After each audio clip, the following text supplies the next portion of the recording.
हम्म, तो हम शुरू करते हैं विज्ञान। ठीक है, तो आप लोग को पता ही होगा विज्ञान मूलतः 3 भागों में बटे होते हैं: भौतिक, रसायन एवं जीव। ठीक है, तो इसमें कुछ चैप्टर दिखाते हैं कक्षा 10 के लिए, और इसमें दिया हुआ है टोटल 16 चैप्टर हैं, और इसमें 5 चैप्टर यहाँ तक रसायन है, और अगला 4 चैप्टर जीव विज्ञान है, और अगला जो टोटल है वो भौतिक विज्ञान में आएगा। ठीक है, तो सबसे पहले हम शुरू करेंगे भौतिक विज्ञान से, जिसका पहला चैप्टर है प्रकाश, परावर्तन तथा अपवर्तन। ठीक है, तो चलिए शुरू करते हैं चैप्टर प्रकाश। ठीक है, और इसकी 2 घटनाएं, परावर्तन तथा अपवर्तन। तो आगे जानेंगे परावर्तन और अपवर्तन के बारे में। सबसे पहले हम जानना चाहेंगे प्रकाश होता क्या है। तो देखिए, इसमें प्रकाश दिया हुआ है कि प्रकाश एक प्रकार की ऊर्जा है। ठीक है, यहाँ देखते हैं, प्रकाश एक प्रकार की ऊर्जा है जो हमारी आँखों को देखने की क्षमता प्रदान करता है। ठीक है, तो सबसे पहले इस परिभाषा में आया हुआ है ऊर्जा। ठीक है, तो हम जानना चाहेंगे, या फिर हमारे दिमाग में प्रश्न उठ रहा होगा कि ऊर्जा होती क्या है। कुछ बच्चों को पता भी होगा, तो अगर नहीं पता है, वैसे तो हम क्लास में बता चुके हैं, लेकिन एक बार फिर से बता देते हैं। देखिए, ऊर्जा कार्य करने की क्षमता प्रदान करता है हमें। ठीक है, सबसे पहले कुछ बेसिक चीज़ें जानते हैं। देखिए, ये जो ब्रह्मांड दिख रहा है, ठीक है, जो भी तारे, ग्रह, ठीक है, जो भी दिखते हैं हमें, या फिर जो भी नहीं दिखते हैं, जो टोटल ब्रह्मांड है, ठीक है, ये मूलतः 2 चीज़ों से बना हुआ है। ठीक है, पहला है द्रव्य। ठीक है, द्रव वाला द्रव्य नहीं, द्रव्य है पदार्थ वाला। ठीक है, द्रव्य, और दूसरा ऊर्जा। तो द्रव्य जो हमें दिख रहा है, ठीक है, जिसमें कुछ भार है, जो कुछ स्थान घेर रहा है, वो द्रव्य कहलाता है। हमें पता ही है पदार्थ के बारे में। और ऊर्जा जो होता है, ये दिखता नहीं है। ठीक है, ये किसी भी वस्तु में होता है। जैसे मान लो, जैसे कागज है, उसके पास भी ऊर्जा है कुछ। जैसे जलाएंगे तो उसको वो ऊष्मा देगा। ठीक है, तो ऊर्जा दिया ना। जैसे हम हैं, हमारे अंदर भी ऊर्जा है। अभी हम कुछ कर रहे हैं तो अपनी ऊर्जा का उपयोग कर रहे हैं। ठीक है, तो द्रव्य ऊर्जा, द्रव्य और ऊर्जा, ये दोनों आपस में परिवर्तित होते रहते हैं। लेकिन अक्सर हम देखते हैं कि द्रव्य को ऊर्जा में परिवर्तित कर सकते हैं, लेकिन अभी तक ऐसा कोई उदाहरण नहीं मिला है जिससे हम ऊर्जा को द्रव्य में परिवर्तित कर पाएँ। ठीक है, जैसे मान लो हम कुछ लकड़ी जलाते हैं, ठीक है, तो द्रव्य जल के तो उसका भार कुछ कम ही हो जाता है ना। जैसे 10 kg का है, तो जलाने पे मान लो कुछ कम हो गया, 50 ग्राम का हो गया, जो राख बचता है। बाकी का द्रव्य कहाँ गया? वो सब ऊष्मा में गया ना। ऊष्मा में गया, कुछ प्रकाश उत्पन्न किया, कुछ जलने में आवाज़ आई तो ध्वनि ऊर्जा उत्पन्न की, तो ये ऊर्जाओं में बट गया, ऊर्जा में चला गया। ठीक है, लेकिन कहीं ऐसा देखे होगा क्या कि आग से हम लकड़ी बना लें या फिर कागज़ बना लें? ऐसा नहीं हो सकता है। ठीक है, तो अभी तक कोई ऐसा उदाहरण नहीं मिल पाया है जिससे हम बोल सके कि ऊर्जा द्रव्य में परिवर्तित हो सकती है। ठीक है, अभी जो भी हम देखते हैं कि द्रव्य ऊर्जा में परिवर्तित होती है। ठीक है, और ऊर्जा के बारे में बताए हैं कि ऊर्जा हमें कार्य करने की क्षमता प्रदान करती है। ठीक है, तो प्रकाश होता क्या है? प्रकाश भी एक प्रकार की ऊर्जा है। ठीक है, और ये हमें देखने की क्षमता प्रदान करती है। ठीक है, अगर प्रकाश ना हो तो हम देख पाएंगे? नहीं, बिल्कुल नहीं। अगर किसी अंधेरे कमरे में हैं तो उसमें की कोई वस्तु हमको नहीं दिखेगी। ठीक है, जब तक कि प्रकाश ना होगा। प्रकाश कहाँ होना चाहिए? मान लो प्रकाश तुम्हारी कमरे में हो, फिर भी नहीं दिख सकता है। कैसे? अगर प्रकाश तुम्हारी जस्ट आंखों पे दिया जाए टार्च से, ठीक है, तो सोचो क्या दिखेगा? नहीं दिखेगा। प्रकाश रहना कहाँ चाहिए?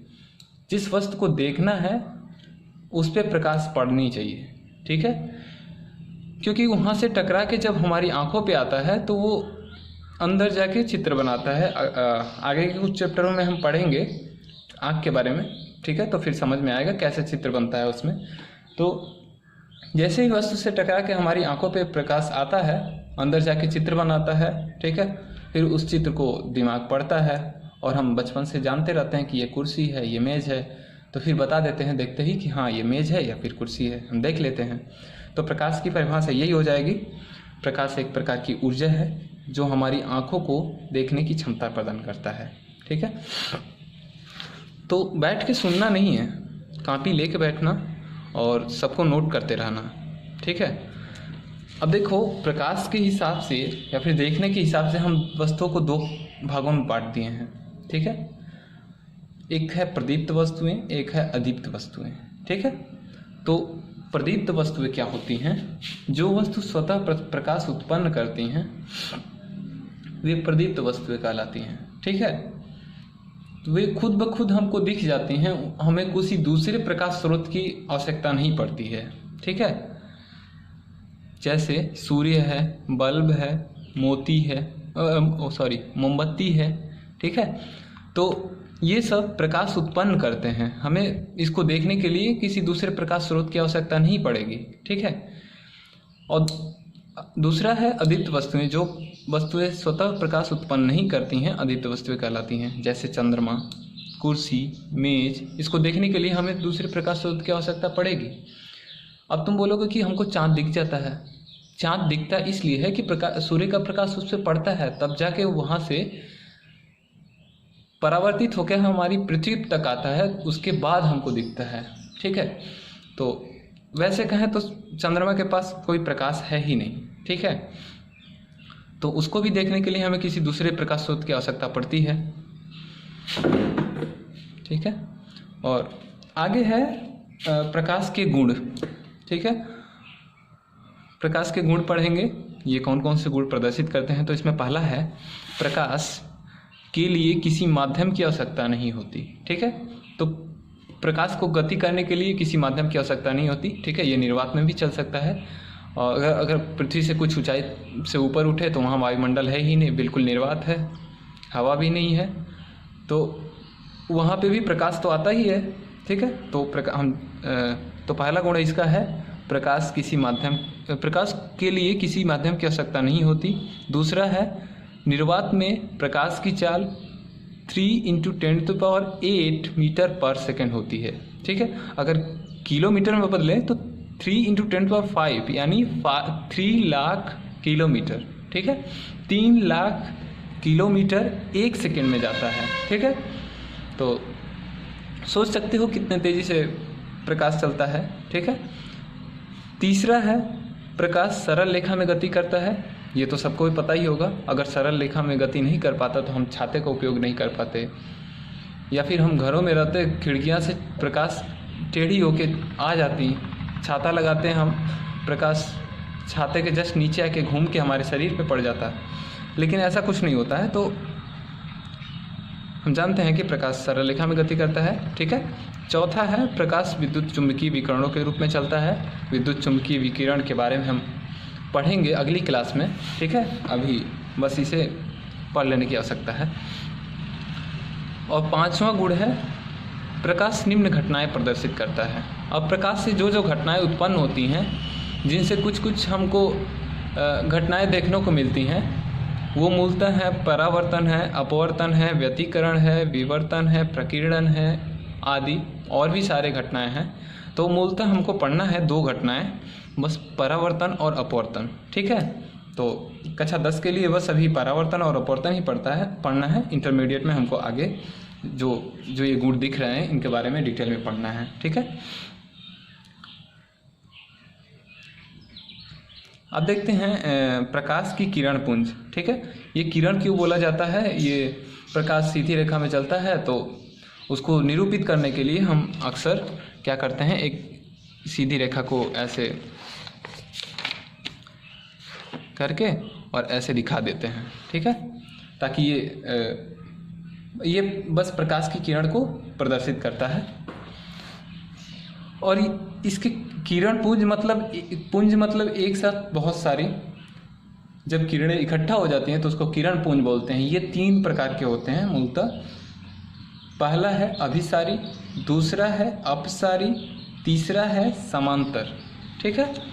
तो ये किताब में देखते हैं अभिसारी, अपसारी और समांतर, ठीक है। और तो जानते हैं ये तीनों क्या क्या होते हैं। पहला अभिसारी है, जब प्रकाश की किरणें किसी बिंदु पर मिलती हैं, ठीक है। जब किरणें बहुत सारी किरणें किसी बिंदु पर मिलती हैं तो उस जो पूरा किरण पुंज होता है उसको हम बोलते हैं अभिसारी प्रकाश किरण पुंज, ठीक है। ये अक्सर हमें शायद देखे होंगे आप लोग, जो एक लेंस होता है जिससे हम लोग अक्सर कागज़ चलाने में कभी कभी उपयोग किए हैं। उस लेंस में जो होता है वो अभिसारी पुंज प्रकाश किरण पुंज निकालता है, ठीक है। तो दूसरा है अपसारी, ठीक है। ये किसी एक बिंदु से आती हुई प्रतीत होती हैं, ठीक है। ये किसी बिंदु से फैलती हैं किरणें, उसको अपसारी किरण पुंज कहते हैं। ऐसे ही तीसरा है समांतर, ठीक है। जब प्रकाश की सभी किरणें आपस में कभी ना मिलती हों, ठीक है, या फिर जो समांतर हों उनको हम क्या बोलेंगे, समांतर किरण पुंज बोलेंगे, ठीक है।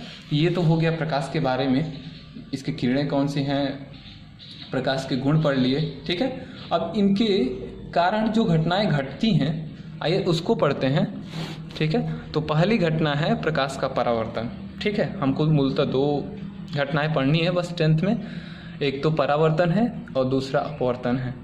तो प्रकाश का परावर्तन पहले पढ़ेंगे, ठीक है।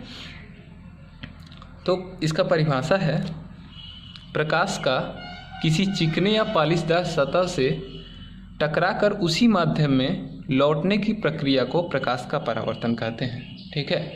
ऐसा अक्सर हम देखे होंगे कि हम घर के दर्पणों को यूज करते हैं, प्रकाश आता है सूर्य का, वहाँ का प्रकाश कहीं और भेजते हैं किसी को परेशान करने के लिए, या फिर जैसे भी हम बचपन में पता ही होगा।